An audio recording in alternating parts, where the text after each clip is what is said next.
And we have to, I had this feeling this morning that I just wanted to get up and just release, like let everything out.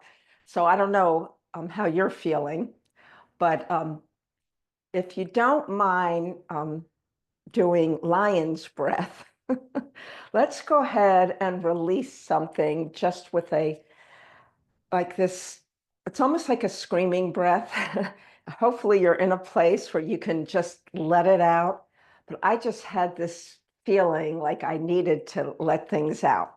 So the way lion's breath works, and you can do it seated and you can do it standing. You kind of take your arms close to your body and then you do an inhale and then you go, ah, and you just kind of let your tongue out, let the air out, your fingers go forward like you're doing claws, and you're just, ah, and you kind of shake yourself. So if you have any sort of excess, like angst inside you, and you just want to get it out, just go, ah, ah, and then just take a couple of normal breaths. Maybe a sigh or two. Any kind of sound that you make when you're breathing is helping you shift your nervous system, whether it be a yawn, a sigh, a hissing sound, or the sound of a lion. So hopefully that got some stuff out of you that might have been in there and maybe even woke you up too. Um, so we'll just gently move our body in a few different ways while we're standing and do a balance. And then we'll shift our way into our somatic poses on the ground. So go ahead and just arms up in the air. And you don't have to go all the way up, but do a little bit of a back bend here and then back by your side. And if you can, coordinate this with your breathing. Inhale. And exhale. And inhale.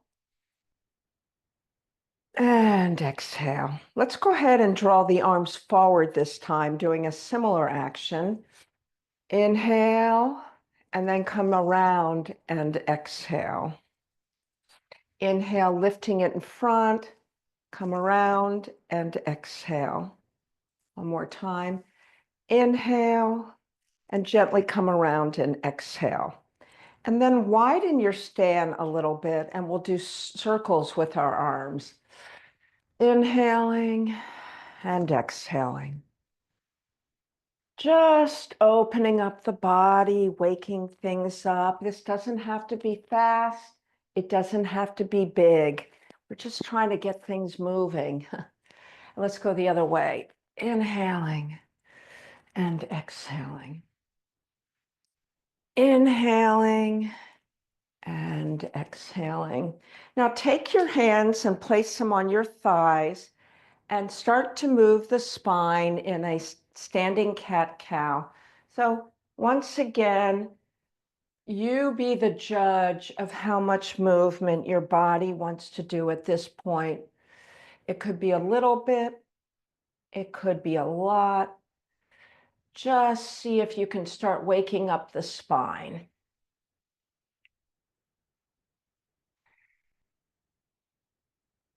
And then come on up. Take your hands and place them on your back body. And this time we're going to work on the chest area. So you're going to flap wings in a little bit. Flap them forward, flap them back. Flap them forward and back and forward and back. Now move the shoulders in an elliptical fashion, just trying to wake up areas of our body. At night, so many areas get stiff because hopefully you're sleeping, and in certain parts of the sleep, we're just, in a very, very still position, unless you've had a restless sleep. And the stillness, while good for sleep, is not great for all of our joints and our fascial system. Everything just gets so stuck. All right, interlace the hands.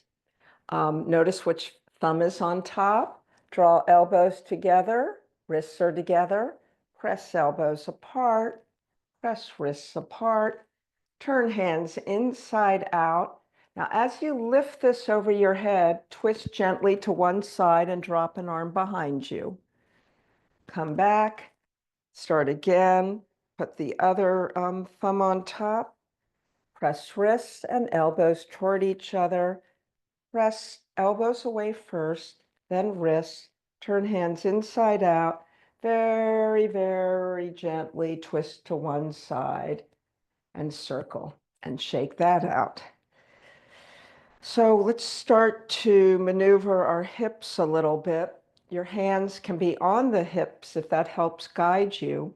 So you want to shift them forward, you want to shift them back. Shift them forward and back. This is a pelvic tilt. Now, sometimes people, if they want to get a little more out of this and activate a few more muscles, they could take a block between their legs. And that really engages also the thighs in this movement.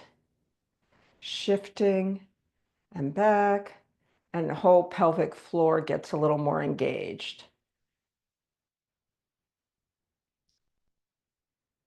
And now we'll shift side to side. These are the hip hikes. And I want to make sure we do these also laying on the ground. It's very effective to do these also on the ground. So you're just going to lift up one hip. So you're on the ball of one foot. So now you've shrunk this side, and you can even tilt over a little bit and then come down. And then lift up, and then you've shrunk that side. You're tilting toward that side and come down. Hip hikes.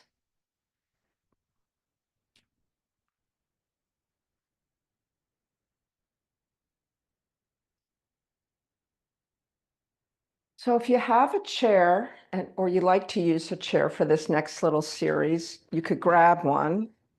Or if you're in a position where you can hold something. I do like doing this with a chair because I like to get a swinging action on the inside leg.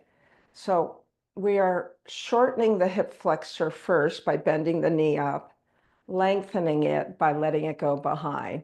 So this is what you're working on here, hip flexors that get really, really tight and stiff from being seated a lot. And then if you don't mind, and if you're not using a chair, you could, easily just balance like this. And then place the foot behind you and move up and down in it's not really a warrior one. It's more of a lunge position because your toes are facing forward, but really stretch it up, opposite muscles, opposite leg and arm, and bring it down. Now, if you want to put those two moves together, you would go like this, elbow to knee, and then lengthening it out. Elbow to knee, lengthening it out. And elbow to knee, and lengthen it. Now, keep your hand either up in the air or support the neck and lean away from the front leg over either the chair or just to the side. And then come back. Leaning again, and back, and leaning again, and back. Another reason I love to use a chair in this sequence is I love doing a chair dog in between the sides. To me, the chair dog is so much more effective than a regular downward dog, only because I'm not putting all that weight on my hands and my wrists and my shoulders, but I'm still lengthening my spine. The important thing to remember here is bend the knees so that this is a spinal stretch. If you keep your knees straight, it gets much more into the hamstrings, which we can do more safely on the ground. Walk toward the chair. If you're doing a regular dog, you're going right into a cobra. Lifting, elevate the whole front body, chin up. And before we go to the other side, face me one more time. And this is a nice way to get the outside hip flexor. So first, we're actually pointing our toes in different positions around in a circular fashion. I have to zoom out a little bit more. Okay. And then you can, I like to do it this way too. I like to actually do it opening and closing the hip like this. And this is something we also do on the ground. So close it, open it, close it, open it. All right, let's go ahead and do this whole sequence to the other side. So first we're going to swing the inside leg forward to bend it, back to lengthen it. This is the hip flexor. And you can add an arm in. Actually, I'm doing this a little differently. I might as well go right into this one if you want to do this one. Makes sense to do it together. Now go ahead and put that foot down behind you and come up onto the ball of the foot and then flatten the back foot. Inhale and exhale and inhale and exhale. Keep that foot bent. And we're going to lean over the chair. You can either do arm up in the air or support your neck. Lean over and come back. Lean over and back. Last time. And back. Let's face the chair, walk away. Go back into a chair dog, or if you want to do a regular downward dog. Feel the length of your spine. Breathe here. Your whole spine is being elongated from the top to the bottom. Walk toward the chair. Lift the chin. Engage the back body. Cobra. And face toward me again. Let's get this outer hip to loosen up. So cross the foot in the front, touch out, touch to the side, touch to the back, cross it behind you. Complete this. And then if you would like to, go ahead and gently swing this knee side to side. That's a great way to get internal and external rotation of the hip. All right, if you have a chair nearby and you can move it, go ahead and move it. We're going to do our, unless you want it for your balance. We're going to do a little balance series. The Gentle Somatic Yoga way of getting into a balance is a little bit different than a regular balance. We build the pose in Gentle Somatic Yoga. So we're going to build a balance this morning. Put all your weight on whatever leg you want to start with. I'm having my weight on my left leg. And then all I'm doing is coming up to the ball of my right foot and then putting it down. Redistribute the weight. Do that 2 more times. So the weight shifts to the left, you're on the ball of the right foot, and then placing it back down. 3rd time, and down. Building the pose. Next time you put the weight on the left, go ahead and lift the right up maybe an inch. Place it back down. Do that again. And place it down. And 3rd time. and place it down. Building on with the pose, we're going to lift it up higher. And again, if you need to be holding something, please do. And remember, what we can start doing is putting thumb to index finger, place it down. So I am building the pose. I'm going a little higher each time, adding a level of difficulty. At any point, if this is where you are today, then you stop there and you don't continue to build. Okay, building again. This time we're going to try to kick the leg out. So we're going to lift, we're going to kick, we're going to come back and place it down. Lift, kick, back, and place it down. Now, the very last time, we're going to go up with our arms too.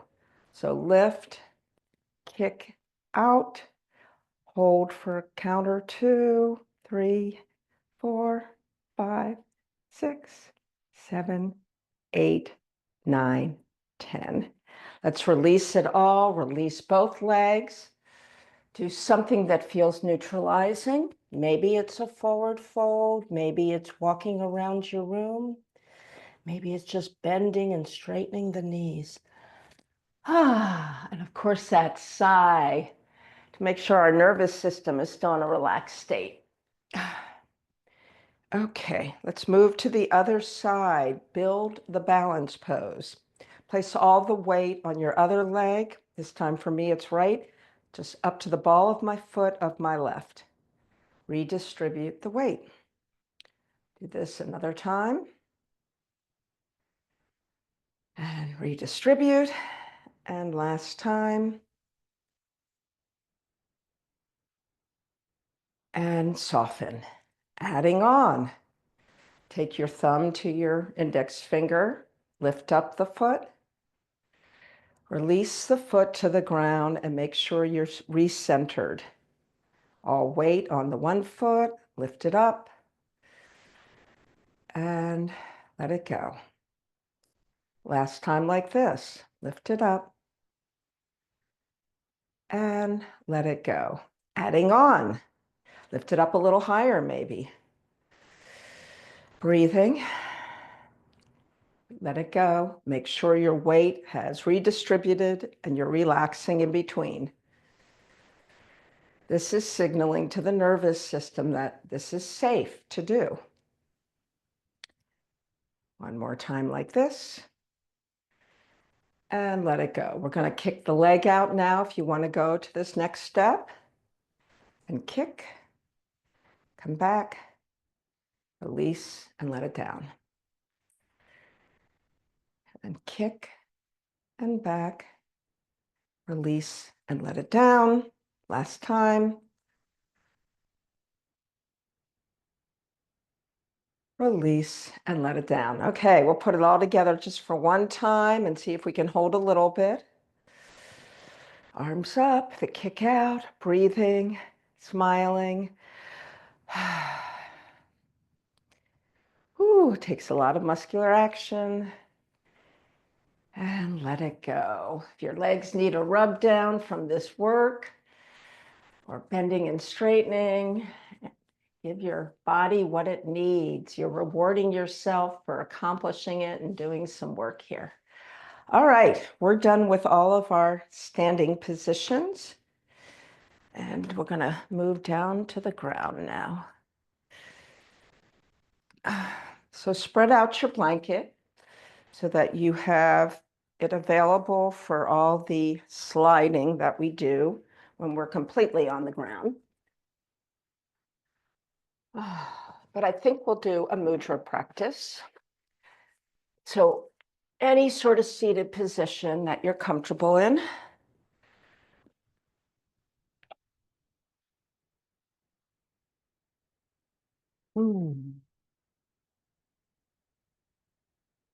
So in the spring, one of the things that happens is our breathing is a little challenged by all the pollen in the air.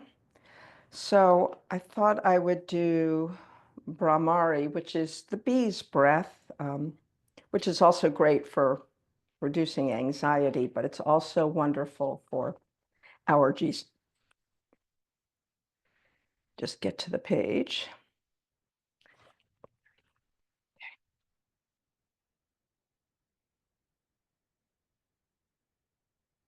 Okay, so this is for allergies and the health of the immune system. And your hand position, you're going to press the tip of your index finger into the crease of the lower joint of the thumb. So the bottom joint of the thumb. So you're really tucking that finger in. So tuck that index finger in. Now you're going to press the pads of the thumb to the middle finger upper digit. So now the thumb is touching your middle finger, and then the ring finger and your pinky are just extended out. So the first three fingers are pretty curled in. You're going to rest the hands either onto the thighs or the knees with the palms facing up. Relax your shoulders. And this is the Brahmara mudra. And Brahmara means bee and also honey.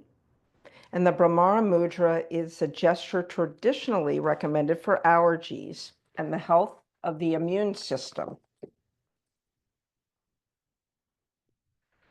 The mudra directs the breath, the awareness, and energy into your upper chest, your throat, your neck, and your head. So just check that out for a minute. Take a couple of breaths like this. The theme of the mudra is kind of interesting, though. It's called Establishing Healthy Boundaries.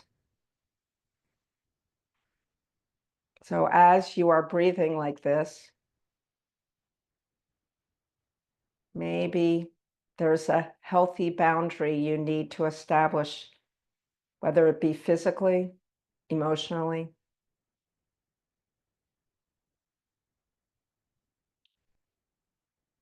As you hold the Brahmara mudra, take several natural breaths to attune to all the feelings and the sensations awakened by the gesture.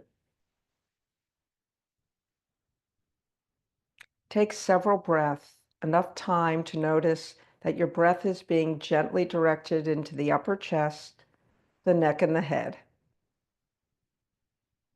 instilling a sense of openness throughout the breathing passages.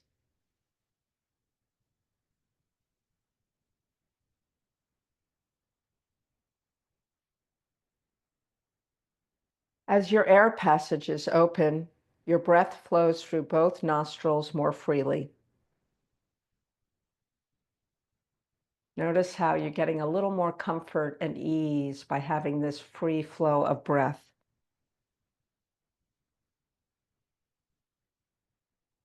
As you breathe more easily, you're able to sense the breath expanding beyond the frontiers of your physical body, allowing you to become more sensitive to your energetic being. Noticing an aura of energy around your physical body that expands with each inhale and softens with each exhale.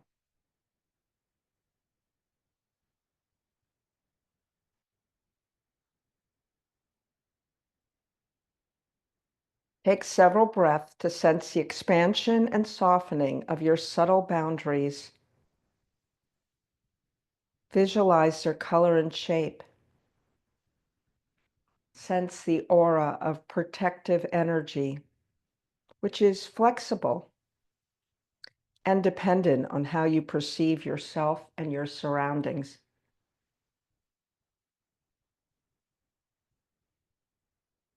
If your sense of boundaries is too rigid, you might overreact to life's challenges, and with the intention to protect, end up separating yourself from all the vital nourishment.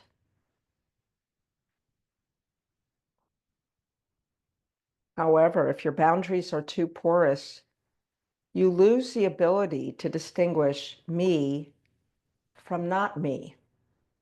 allowing invaders to challenge your integrity. This can be the form of pollen getting into your system, food sensitivities, but it can also be emotional. When your boundaries are balanced comfortably, you're able to welcome all that is healthy and nurturing while maintaining an energetic shield that protects you adequately. For the next few breaths, sense intuitively whether your energetic boundaries are too open, too rigid, or appropriately balanced.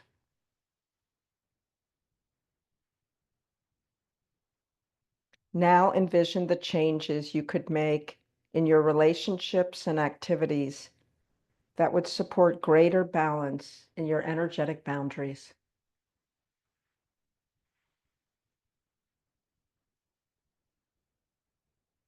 With healthier boundaries, you're clearly able to perceive the threats that compromise your body's integrity without overreacting to your surroundings, thereby allowing your immune system to function optimally.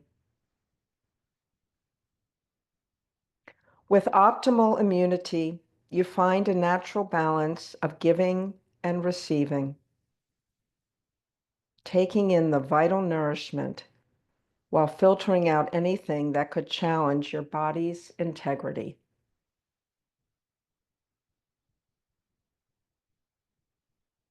Affirm these healthy boundaries by repeating the following 3 times, aloud or silently, or if you prefer, making up your own mantra. With clear and healthy boundaries, my immune system functions optimally. With clear and healthy boundaries, my immune system functions optimally. With clear and healthy boundaries, my immune system functions optimally. Go ahead and release the gesture. Move your fingers around. Gently blink open your eyes.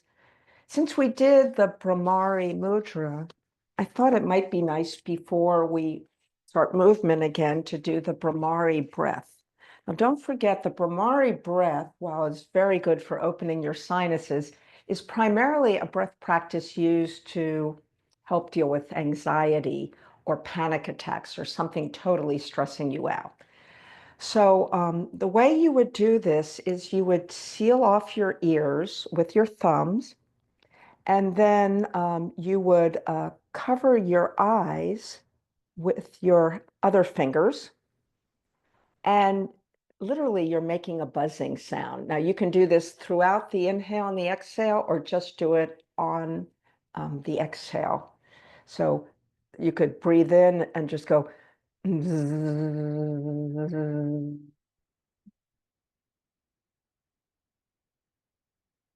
Breathe in.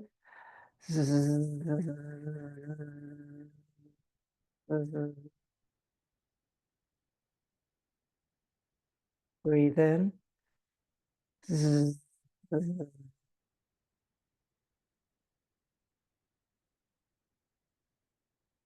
So this is a breath practice you could do anytime you feel like you're getting into a panic attack or anxiety or overwhelm. It can be very effective in that. All right, so let's go ahead and get back to movement. Come on to hands and knees. We will make our way to our bellies.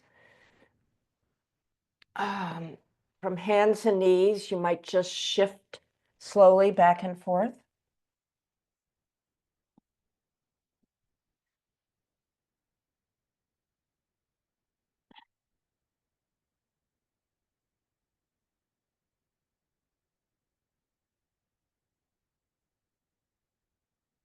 And then if you want to add some undulations to your spine, if you're doing the Gentle Somatic Yoga version, drop the head when the belly drops. Come through neutral as the belly lifts and you engage your back body. Also engage the back of the neck. Come through neutral, releasing. This should be done gently, slowly, mindfully. Coordinating with your breath.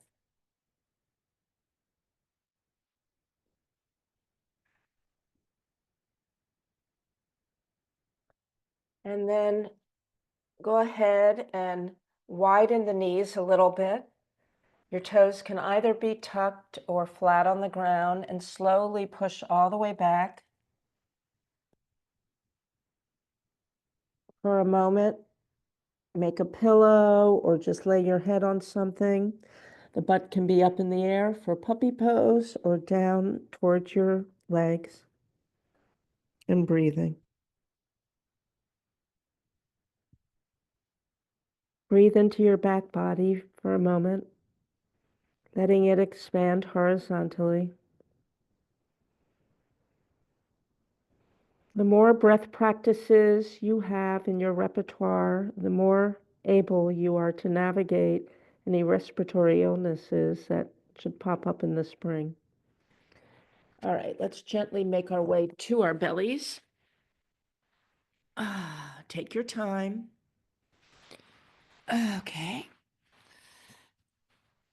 And if you want to start just with the lower body work, you would rest your head on your hands and lengthen the feet out first, flattening the feet and allowing the heels maybe to gently go off to the side.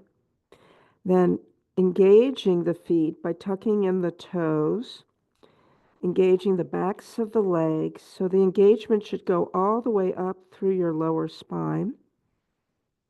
And then softening everything and releasing. And re-engage. So you're engaging feet first, then thighs and knees and legs. And this time, go ahead and add a little bit of a back bend at the top of the body. You can put your arms in front of you or keep them bent, crossed over. Softening everything down. On the third time, you might want to go into the full version of this. And maybe lifting up a little further. And lowering down. Bending up the knees, windshield wipering side to side. When you windshield wiper on your belly, the whole idea is to allow the hips to soften. So they may be lifting off a little bit, the fronts of the hips. Everything is just moving very gently. All right. Let's go ahead and work our way onto our backs, grabbing anything that you like when you are on your back, so you don't have to maneuver so much. So if you know you like an extra blanket under the head, go ahead and take that. And if you need a drink, pause and take a drink. I realized I brought my tea up. I haven't sipped it yet.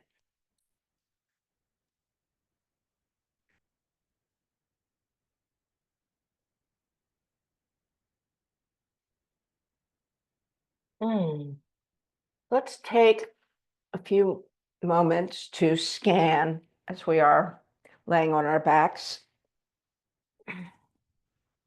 You can either keep your knees bent, you can straighten them out, or you can even place a prop under the knees. Let's check in, dividing our body into quadrants. So first, if you don't mind, draw an imaginary line right through your body from the top of the head to the pubic bone. So you have a left and right side body. And go back and forth with your attention to compare the left to the right side. Just noticing anything that you notice. For me, I'm noticing my right side feels longer.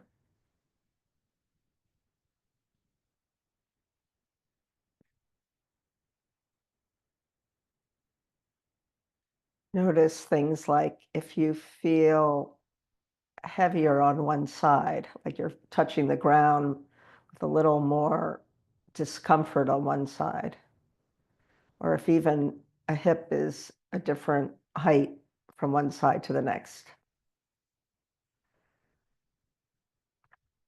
So we're going to go into those gentle hip hike. Well, let me finish this first.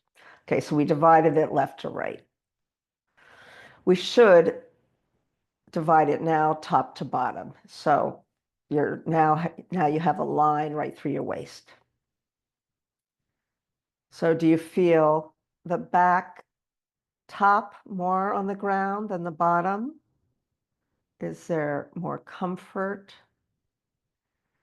Are there parts of the back that have air underneath it?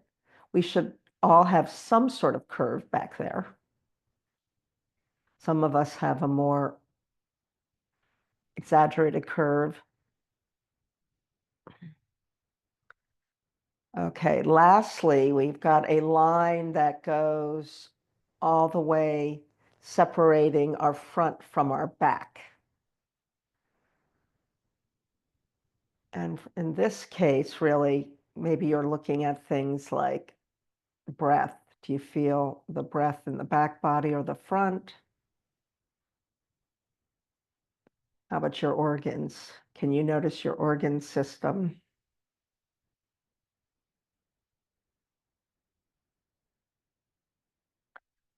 Okay, so now that we've done all these comparisons, we'll do some things that will work in these three planes that we just noticed, and then maybe notice again. So working first the left-right plane, this is where we'll do the hip hikes. And you could interlace the fingers behind the head just to support. And literally, all you're doing is imagining somebody is pulling your right leg a little further down and releasing it. So there's somebody at the base of your mat who's just grabbing one leg at a time and then releasing it. And they're grabbing more from the heel. So slide it down, kind of off my blanket, slide it down and release, slide it down and release. So now we'll add in that side bend like we did standing up. So when you slide it down, you can, so my right leg is slid down, my right elbow can slide up toward the top of my mat. Come back to the center. Now I'm going to slide the right elbow toward the bottom of my mat and try to have that right hip going toward the right elbow and center. So slide the hip away, slide the elbow up. You have a very long right side. Slide back to center. Slide the elbow toward the hip, slide the hip up. So when I say slide up, it's not coming off the ground, it's just shortening. And back to center. All right, let's try the other side. So slide the left foot away, slide the left elbow toward the top of your mat, come to neutral. Now slide the left, did I say elbow? Heel up, and the hip is coming up, and the left elbow going down. And back to center. So when the left heel pulls away, the left elbow goes to the sky. Come back to center. When the left heel shrinks toward your body, the left elbow goes down toward the hip. So you've got the hip hike, center. Let's go ahead and release the arms and release the lower body, maybe with some windshield wipers. So a move that almost seems like nothing and can be really small can have dramatic effects on your movement patterns in your body and areas of chronically held tension.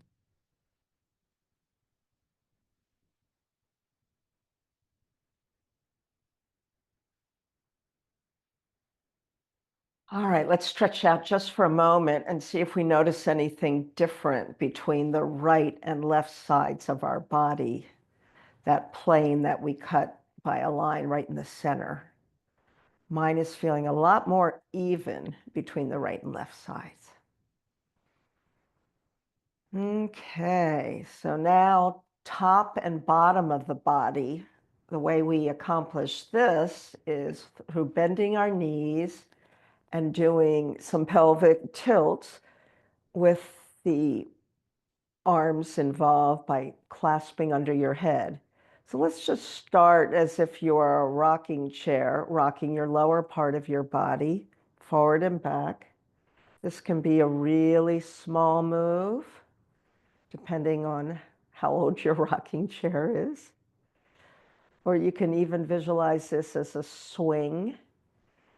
Were you a person that liked to swing really high in the air, or a smaller rocking motion on the swing? Okay, now we'll just do the top of the body. So settle down the lower body. In order to rock the top, you draw the backs of the arms deeper into the ground and tilt your chin to the air. And then you come through neutral, draw elbows toward each other, chin to chest. Back through neutral. So you're rocking top, flatten, opposite way, flatten. So let's put this together. When you rock your hips away, draw the chin further up into the air, feel the backs of the arms in the ground. So you should have two bridges under your back, a top one and a bottom one. So go ahead and flatten that out. And then draw the hips toward the rib cage. Draw elbows toward each other, tuck chin in. And then flatten that out. Let's do that again. Hips draw away. You might be pressing more into the feet. Your chin is up in the air. The backs of the arms are pressing into the ground. And then you're neutralizing. And then your hips draw towards you. Elbows toward each other, chin tucked. And release. Let's go ahead and just gently rock side to side. You could be letting your upper body get involved in this windshield wiper by turning hands side to side. Maybe even adding in a gentle turn of the head, opposite of the legs.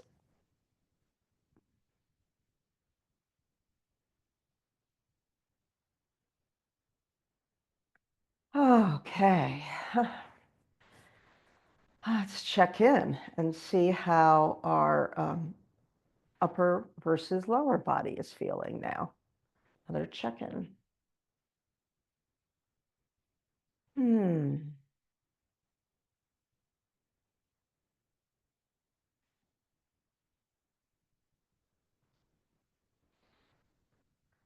Now, the front body is a little more difficult to do from the lying down. We'll probably do that seated, but we can do one more thing just to get the arms and the chest moving. You can start with your arms straight up into the sky. And the knees can be bent for this with the feet on the ground. And just lift one shoulder and one hand a little further toward the sky than the other. And then tuck that shoulder back. And lift the other one and tuck that shoulder back. And do this one more time like this. And then grab each elbow and just very gently allow your arms to swing to the right, back to the center, swing to the left, back to the center. Now you can dip them like a low slung moon So you go to the right, dip it down, and come up to the left, and then go the other way. And then if you want to try full circles, be careful. And then see if you can circle completely around. Do this gently, particularly if you have shoulder issues. And reverse direction.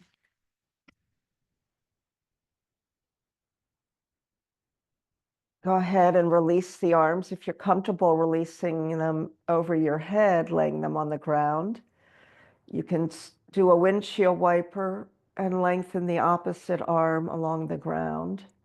This is called a body yawn.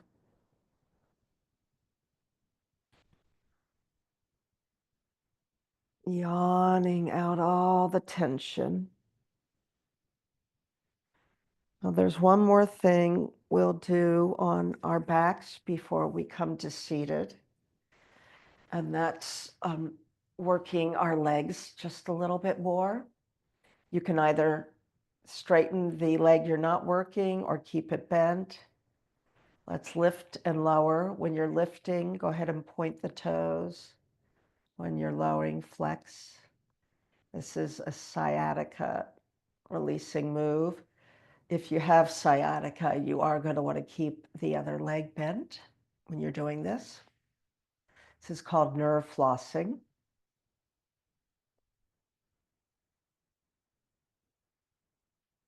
Switch sides.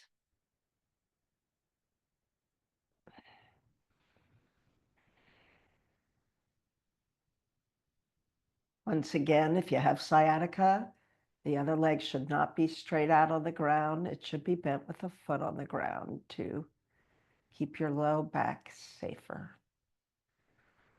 All right, so whichever position you're doing, let's check in one more time before we come to seated and maybe do just a few seated twists and a neck release. So just notice you could do those dividing lines for your somatic scan. You could divide left to right. You could divide top to bottom, and then back to front. Just noticing.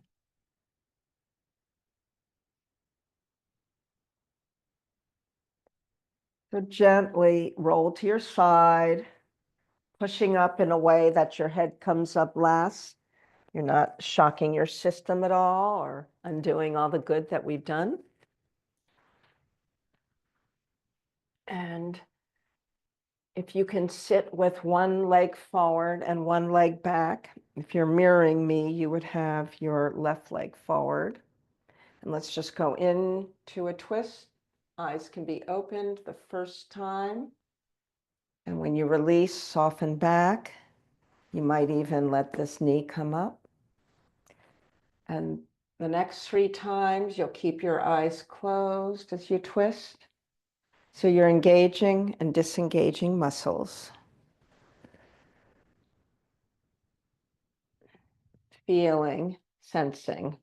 What are you noticing? On the last time, you might want to reopen the eyes, look behind you, and see if you've gained any range of motion. Go ahead and release the leg out to the side.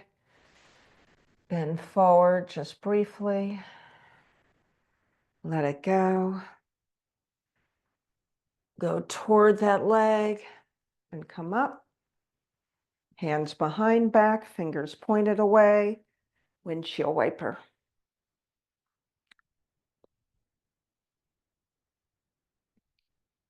And set up for the other side. First twist, eyes are open. That's your pre-check. Release to the front. You could sit way back, slumping over, let your knee come up. Next 3 twists, eyes are closed. Sensing, feeling what you're working. Using your breath naturally to help you release tension.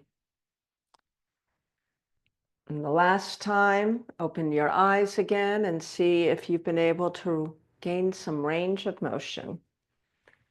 Go ahead and release the leg off to the side, gently forward fold, just to notice how that's feeling. Slide the hand up and down this leg a few times.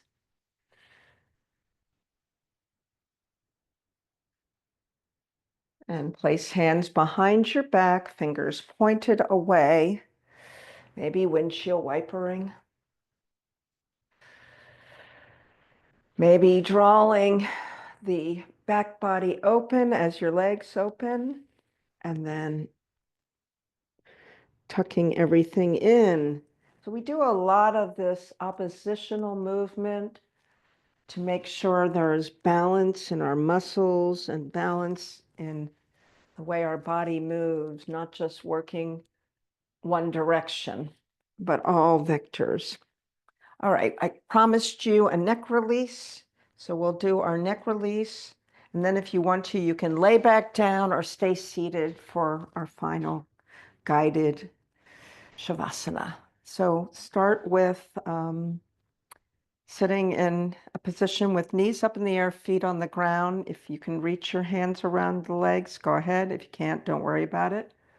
Lift your head up to the sky and look up at the ceiling. Pick out a point.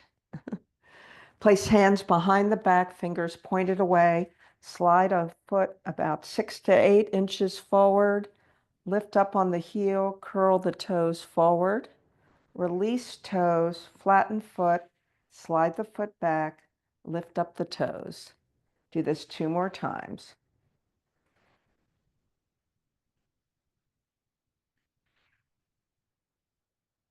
Last time.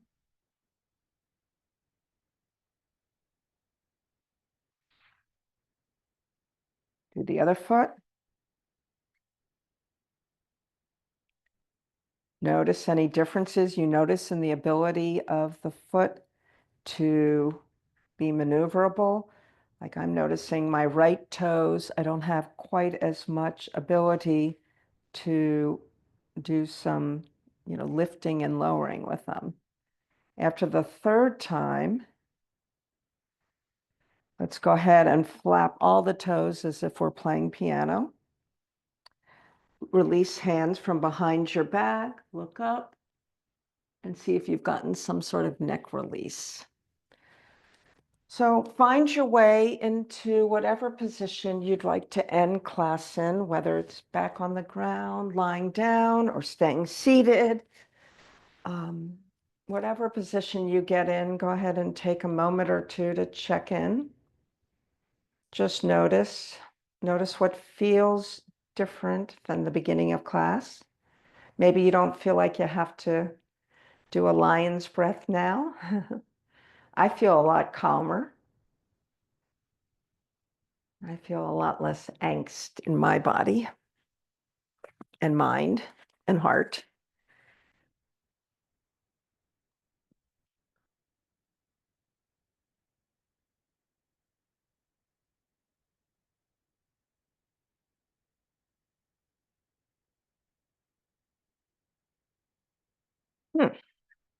This reading is called The Discomfort of Newness. Anxiety is the dizziness of freedom. And Kierkegaard said that. Perhaps the first time we experience such a disorientation is when we learn how to walk. When we move away from the wall or chair, away from the guiding arms of mommy or daddy. Certainly, the ability to walk is worth the discomfort in transition. It happens again when we first fall in love, when we first move our care beyond the walls we are so accustomed to. Likewise, the ability to love beyond our walls is well worth the dizziness of taking new steps. The truth is that every fresh experience has this dizziness of freedom that we must move through. every time we reach beyond what is familiar, there is this necessary acclimation to what is new. It is the doorway to all learning. We needn't be afraid of it or give it too much power. We simply have to keep leaning into what we're learning. So, this will be something you'll do out in nature. When you can, you're going to try to watch small birds fly. Note how sudden winds cause them to dip and swerve, and how they adjust and keep flying. And when you watch this, you'll breathe deeply and know that your heart is such a bird and that it can dip and swerve, which might create some discomfort of newness that you have no choice but to experience if you are to keep flying. A good spring little meditation. All right, so let's just rest for a little bit. Either rest in your breathing or rest in sensations. There are two ways to really get present, either following and focusing on your breathing or following and focusing on what you're feeling.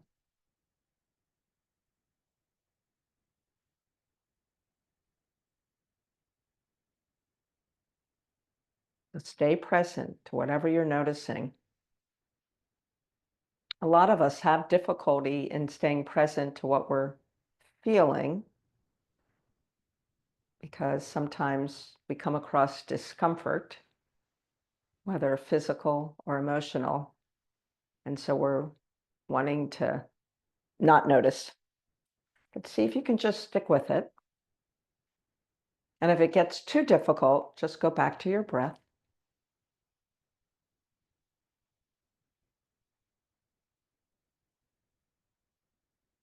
I said there are two ways, but the third way, which is probably the most difficult, is just noticing our thoughts, but not attaching to them, but just observing them.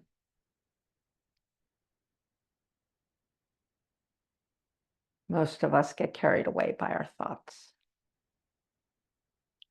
So in terms of a hierarchy of easiness to most difficult, I would say breath, sensations, and then thoughts.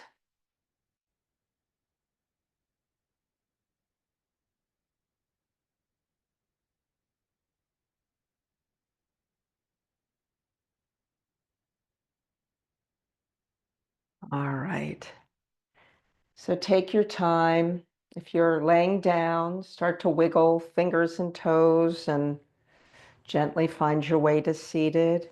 If you're sitting, you might just want to shrug shoulders, shift around, blink open the eyes, and just gather any parts of today's practice that were particularly helpful to you in entering spring in the healthiest way that you can. And I honor you for joining me. And it's just a more healing practice when we get to practice together.